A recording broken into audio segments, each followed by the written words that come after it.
Сырттай сот шешімінің күшін жою.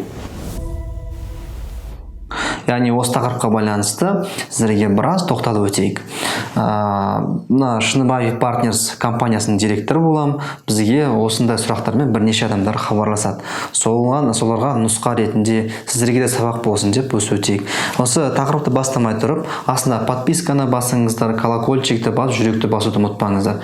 Және Қазақи заң каналының дамуына атсалысып, осы видеомен достарыңызбен, тума-туысқандарыңызбен бөлісе отыруыңызды сұраймын. Енді тақырыпқа көшейік. Сырттай сот шешімі. Алдыңғы видеода мен айтып отырғам, сіз адамның қатысуынсыз, яғни сіздің қатысуыңызсыз қалай сот шешімін шығару мүмкін деген.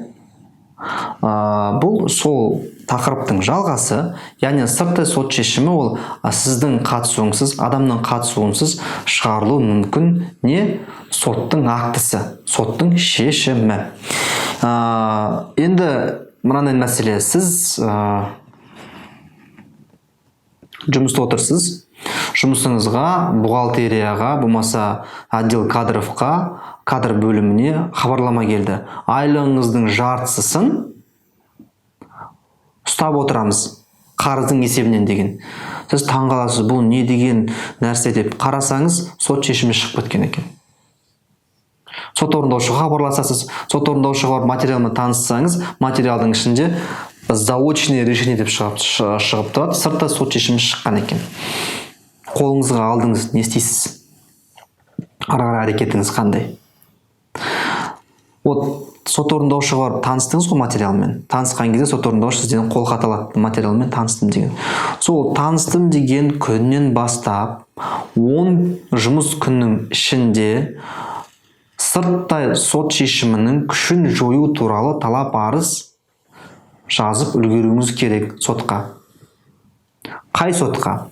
Сырттай сот шешімін қай сот шығарды, сол сотқа. Мысалы, Алматы қаласының Алмалы ауданының соты шығарған дейік. Судья Боранбаев. Условно сондай кісі. Сіз жазасыз, Алматы қаласының Алмалы аудандық сотының судьясы Боранбаев осындай мырзаға.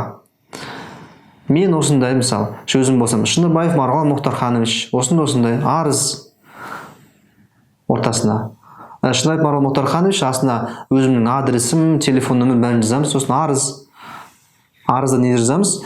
Яғни сырттай сот шешімін мен осы 5 күн бұрын ғана білдім. Сот орындаушыға барып материалмен танысқан кезде мен сот шешімімен келіспеймін. Сондықтан сырттай сот шешімі күшін жою туралы сұрағыңыз болады. Арызды сотқа өткізесіз. Сот кабинеті арқылы өткізсеңіз болады. Айтпақшы сот кабинетімен қалай қолдану керек екен, алды тағы да айта өтім өзім жазып қойшы, сот кабинетімен қолдану деп. Сот кабинетімен қолдану.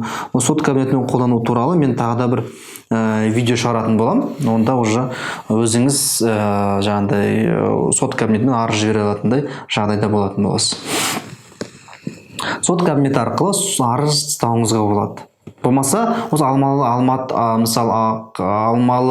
аудандық сотына болсын, басқа сотқа болсын барып, кеңсе арқылы арыз тастасаңыз болады, және сырттай сот шешімінің күшін жою туралы. Бірақ қазіргі таңда пандемияға байланысты онлайн қабылданады. Сот кабинеті арқылы қабылданады. Сот кабинеті ол ЭЦП арқылы жұмыс істейді. Электронная цифровая подпись дейді. ЭЦП-ны ЕГОВ-тан алады. Сол туралы біраз жаңағындай мәліметтерді біле отырыңыздар. Сөйтіп, арызды өткіздіңіздер делік, сосын сот болады. Соттың кезінде не айтасыз? Жаңағындай, сіз сырттай сот шешімімен келіспейтініңізді, және сотты қайтадан қарастырып, сіздің қатысуыңызбен қарастыруды сұрайсыздар. Содан кейін сот ұйғарым шығару керек. Жаңағындай, сырттай сот шешімінің күшін жойып, істі қайта қарау туралы. Сөйтіп, істі сіздің қатысуыңызбен қарайды. Жаңа ұйғарым шығарды ғой сот, сырттай сот шешімінің күшін жою туралы. Сол ұйғарымды қолыңызға аласыз да, сот орындаушыға апарып тапсырасыз.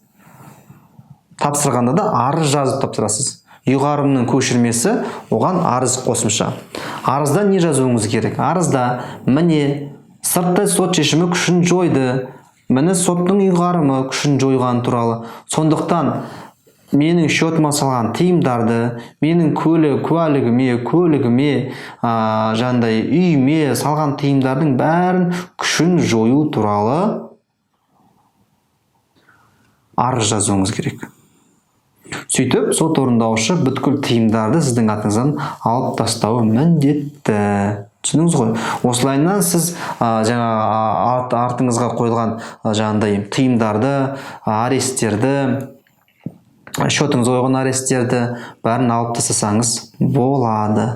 Осылай сырттай сот шешімінің күшін жоюға болады.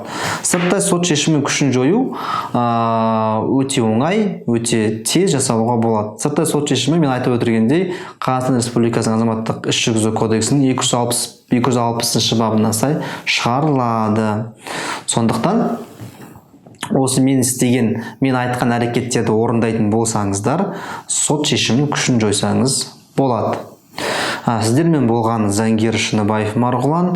Қайталап өтейін, подписка жасаңыздар, қоңырауға басыңыздар, жүрекке басып отырыңыздар, және осы видеоны тума туысқан достарыңызбен бөлісе отыруыңызды сұраймын. Не үшін? Осы Қазақи заң каналының дамуына атсалысуыңызды сұраймын. Кездескенше күн жақсы.